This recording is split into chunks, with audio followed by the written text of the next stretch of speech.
The FBI is one of the most secretive and powerful organizations on Earth, feared by criminals, respected by allies, and sometimes distrusted by its own citizens. But behind the badge lies a world of shocking truths that most people will never hear about. Let's uncover the top 10 most fascinating facts about the FBI. Number 10. The FBI began with only 34 agents and no authority to arrest anyone.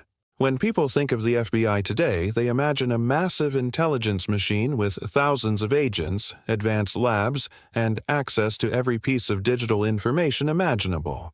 But when it was first founded in 1908, the Federal Bureau of Investigation didn't even have the power to arrest a single suspect.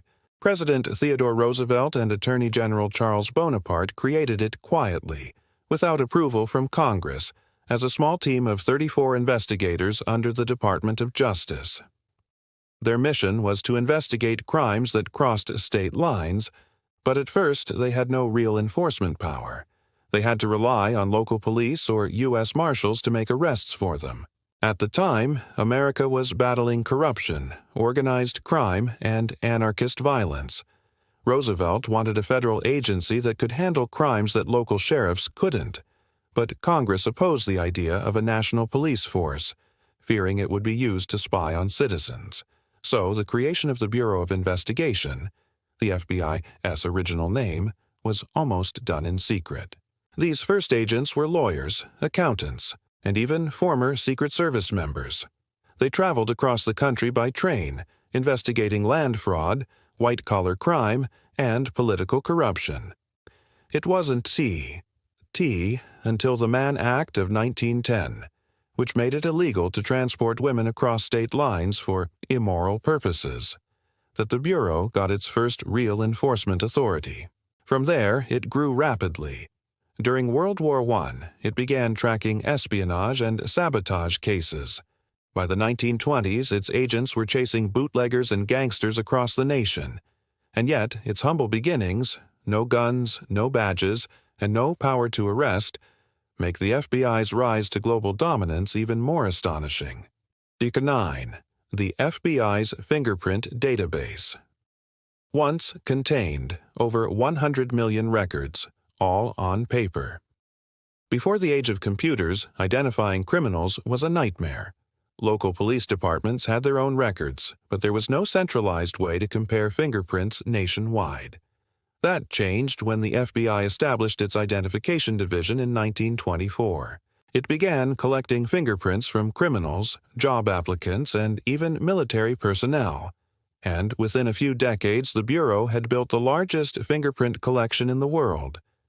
At its peak, the FBI Fingerprint Repository in Washington, D.C. held over 100 million individual fingerprint cards, each manually filed, indexed, and retrieved by human clerks.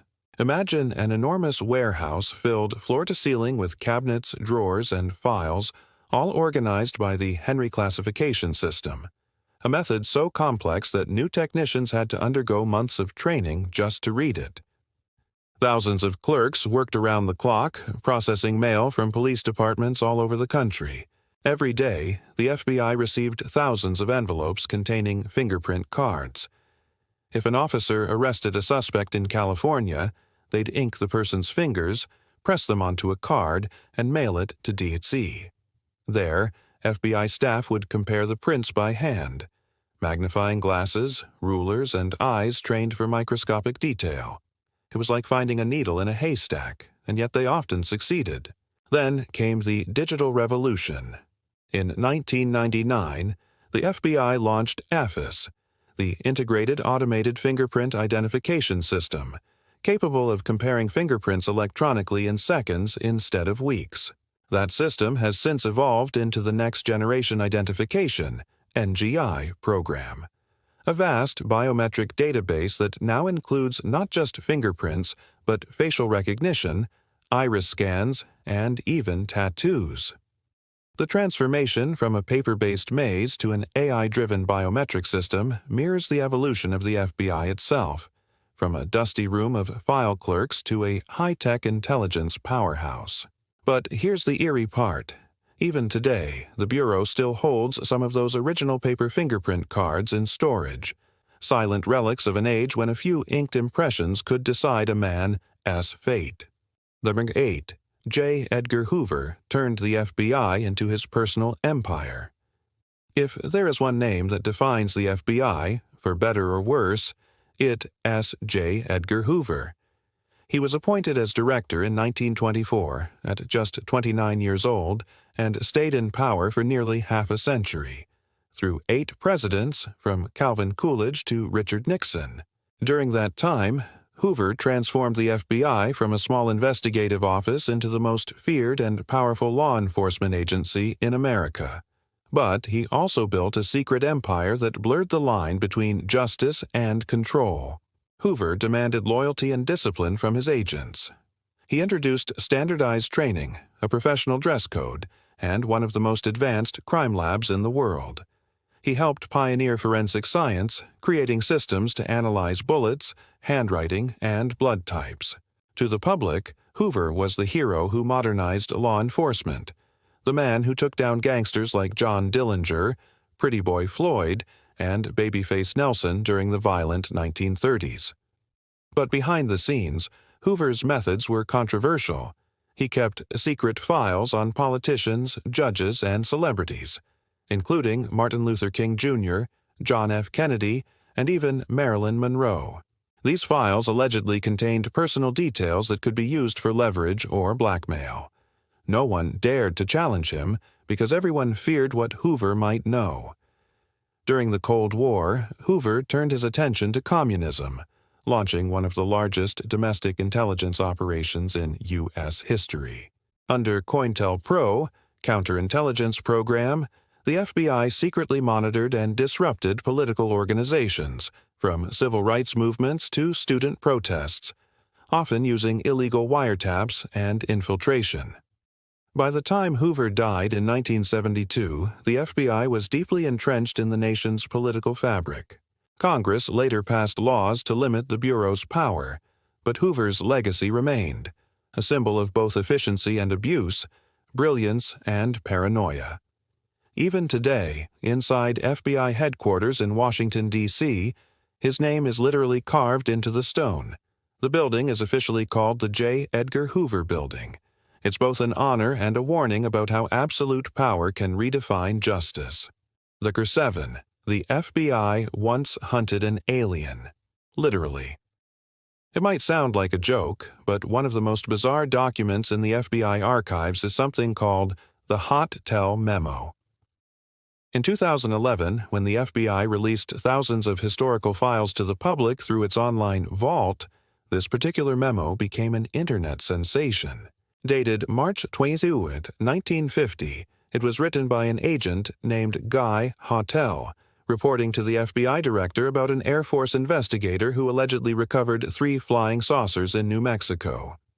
According to the memo, the discs were each about 50 feet in diameter, and inside were 3 bodies of human shape, but only 3 feet tall, dressed in metallic cloth. The story claimed the saucers had crashed because of high-powered radar interference. When the memo was published online, UFO enthusiasts went wild, calling it proof that the FBI knew about alien life. Of course, the Bureau quickly clarified, the memo wasn't evidence, just a third-hand account, a rumor sent in by someone outside the agency. There was no investigation, no recovered saucers, no aliens. Still, the fact that this memo existed, on official FBI letterhead, fueled conspiracy theories for years. But that wasn't the only time the FBI got involved with the supernatural. During the Cold War, the agency received dozens of reports about UFO sightings, psychic experiments, and paranormal claims, mostly out of concern that they might be linked to Soviet technology or propaganda. In one case, agents were dispatched to interview a man who claimed he could see through walls. Another report detailed mysterious lights hovering near military installations. The FBI even worked with Project Blue Book, the U.S. Air Force's official study on unidentified flying objects. Although most of the cases turned out to be weather balloons, aircraft, or optical illusions, they reveal something fascinating. Even the most logical, evidence-based agency in the world couldn't entirely escape the era's obsession with the unknown. Today, the Hotel Memo remains one of the most downloaded documents in the FBI 8's online vault, more than reports on the Mafia, Watergate, or even the assassination of President Kennedy. Whether it's genuine mystery or just a misunderstood memo, it proves one thing. Even the FBI, the ultimate symbol of realism and rationality, has a few files that make you wonder what's really out there. 6. The FBI once tried to blackmail Martin Luther King Jr. It's one of the darkest chapters in the Bureau's history, and one that nearly destroyed its reputation forever. During the 1960s, when Dr. Martin Luther King Jr. became the most powerful voice in America's civil rights movement, the FBI viewed him not as a hero, but as a potential threat. Under the direction of J. Edgar Hoover, the Bureau launched an intense surveillance campaign to monitor King's every move. Officially, it was part of COINTELPRO, the same program meant to expose communists and subversive groups. But in practice, it became a personal vendetta. Hoover was convinced that King-AS movement was being influenced by communists, particularly through his advisor Stanley Levison, a former communist sympathizer. So he authorized round-the-clock wiretaps on King's home and offices, bugged his hotel rooms, and intercepted his mail. The FBI even sent anonymous letters to King, threatening to expose details of his private life unless he stepped away from public leadership. One of these letters, revealed decades later, explicitly told King to take his own life before his hypocrisy was made public. It was psychological warfare at the highest level, orchestrated by an agency that claimed to protect freedom. The campaign didn't stop there. FBI agents leaked damaging rumors to journalists and politicians in hopes of undermining King's credibility. Yet King refused to back down. He continued to march, speak, and preach nonviolence, even as he knew the government's most powerful agency was listening to his every word. When King was assassinated in 1968, the FBI faced a public backlash unlike anything before. Years later, investigations by the Church Committee and the Senate Intelligence Committee exposed the Bureau's illegal surveillance and intimidation tactics, forcing major reforms. Those scandals reshaped how the FBI was allowed to operate, creating strict rules for domestic spying and political monitoring. The irony is haunting. An agency meant to defend American rights had, for a time, tried to crush one of the greatest defenders of those very rights. Today, even within the FBI, the King surveillance remains a cautionary tale, a reminder that justice must never become personal. Number 5. The FBI once helped catch a Soviet spy. Using a hollow nickel in the midst of the Cold War, espionage wasn't just something in spy movies. It was happening daily in the streets of New York, Washington, and Chicago. One of the strangest true spy stories in American history began in 1953, when a 14-year-old paperboy in Brooklyn found a coin that didn't sound right when he dropped it. Inside that nickel, hidden within a secret compartment, was a tiny piece of microfilm containing coded numbers. The boy turned the coin over to police, who passed it to the FBI. The Bureau's cryptographers worked for years to decode the message, and finally, in 1957, they cracked the case. The hollow nickel was a communication tool used by Soviet spies in the U.S., and it eventually led to the arrest of Rudolf Abel, one of the most important Soviet intelligence officers ever caught in America. Abel, whose real name was William Fisher, ran an extensive spy network under deep cover. He posed as an artist living quietly in Brooklyn, but in reality, he was sending encrypted reports back to Moscow about U.S. nuclear weapons, defense programs, and intelligence operations. When he was finally captured, Abel refused to betray his country. He calmly told agents, "I am a soldier, not a traitor." The case became one of the most famous espionage trials in U.S. history. Abel was convicted and sentenced to 30 years in prison, but his story didn't end there. In 1962, he was exchanged for Francis Gary Powers, the American U-2 pilot shot down over the Soviet Union, an exchange dramatized decades later in Steven Spielberg's film Bridge of Spies. The hollow nickel case symbolized everything about the Cold War: paranoia, secrecy, and the invisible chess game between two superpowers. It also showcased the FBI's growing expertise in counterintelligence, a field it continues to dominate today. In fact, the FBI is still responsible for catching foreign spies on U.S. soil. From the Cambridge Five to Aldrich Ames and Robert Hanssen, the Bureau has been the frontline defense against espionage for over a century. And yes, Hanssen, an FBI agent himself, was caught selling secrets to Moscow, proving that even the hunters could become the hunted. The hollow nickel, now preserved in the FBI's museum, might look like an ordinary coin, but inside, it carries the story of how one small clue unraveled an entire Soviet operation. It's a reminder that in the world of intelligence, nothing is ever as simple as it seems. Chapter 4, the FBI's 10 Most Wanted list, was created in a cafe today. The FBI's 10 Most Wanted Fugitives list is a global icon, a roll call of some of the most dangerous people on the planet. But few realize that it all started because of a conversation over coffee. In 1949, William Kinsey Hutchinson, a journalist for the International News Service, sat down with FBI Director J. Edgar Hoover to ask about the Bureau's most difficult unsolved cases. Hoover shared several stories: bank robbers, kidnappers, murderers, gang leaders, and the article that followed became an instant hit across America. Readers were captivated by the details. They wanted more.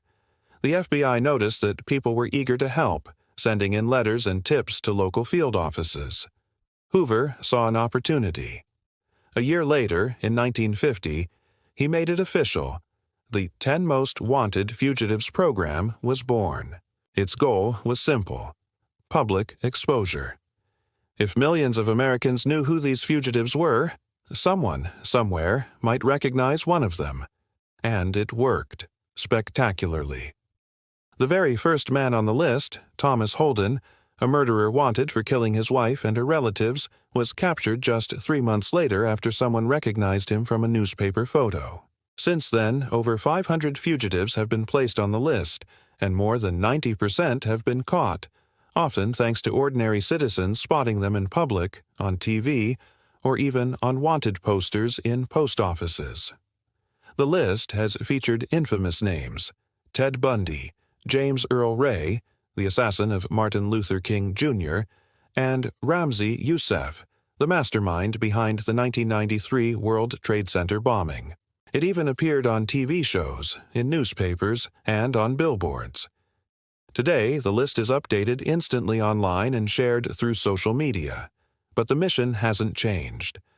Find the worst of the worst. What's remarkable is that the list became more than a law enforcement tool. It turned into a cultural phenomenon. In the 1950s, being on the list was almost mythic, a dark celebrity status that criminals dreaded but sometimes bragged about.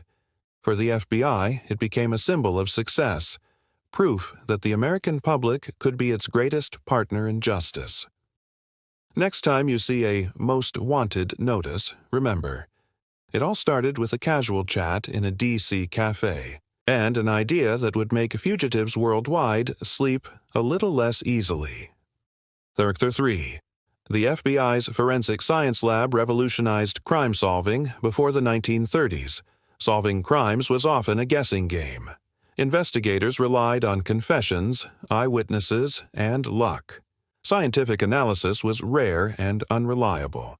But in 1932, J. Edgar Hoover founded what would become one of the most advanced forensic laboratories in the world, the FBI laboratory located in Washington, D.C. At the beginning, it was just one man, Special Agent Charles Appel, working in a single room with a microscope and a few tools. But within years, it became the gold standard for scientific crime detection. The lab pioneered techniques like ballistics matching, linking bullets to specific guns, handwriting analysis, and chemical fingerprinting. It soon handled evidence for law enforcement agencies nationwide. By the mid-20th century, the FBI lab had expanded into a massive complex staffed by chemists, biologists, and engineers. It analyzed everything from blood samples and typewriter ink to paint chips and hair fibers. One of its biggest breakthroughs came during the Lindbergh kidnapping case in 1932, when the Bureau used microscopic wood analysis to match a ladder used in the crime to the suspect E.S. home workshop, one of the earliest examples of forensic wood comparison. In later decades, the lab helped solve thousands of cases, from bank robberies to terrorism. During the Oklahoma City bombing in 1995, FBI experts examined fragments of the truck bomb to trace where the fertilizer-based explosives had been purchased. After 9/11, the lab analyzed DNA remains from ground zero, pushing the limits of forensic technology.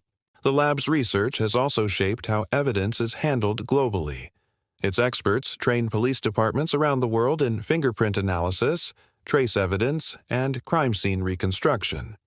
Today, the FBI lab operates out of the FBI Academy in Quantico, Virginia, and its forensic DNA database, CODI, Combined DNA Index System, contains millions of DNA profiles used to identify criminals and exonerate the innocent. But perhaps the most striking thing about the FBI lab is its quiet evolution from a small room with one microscope to a facility that can decode an entire crime from a single hair or a microscopic DNA strand. Its scientists have worked behind the scenes of nearly every major American case for the past century, from serial killers to terrorists, proving that justice sometimes begins not with a gun, but with a test tube. Hitherto, the FBI helped take down the mafia, but not without a fight for decades.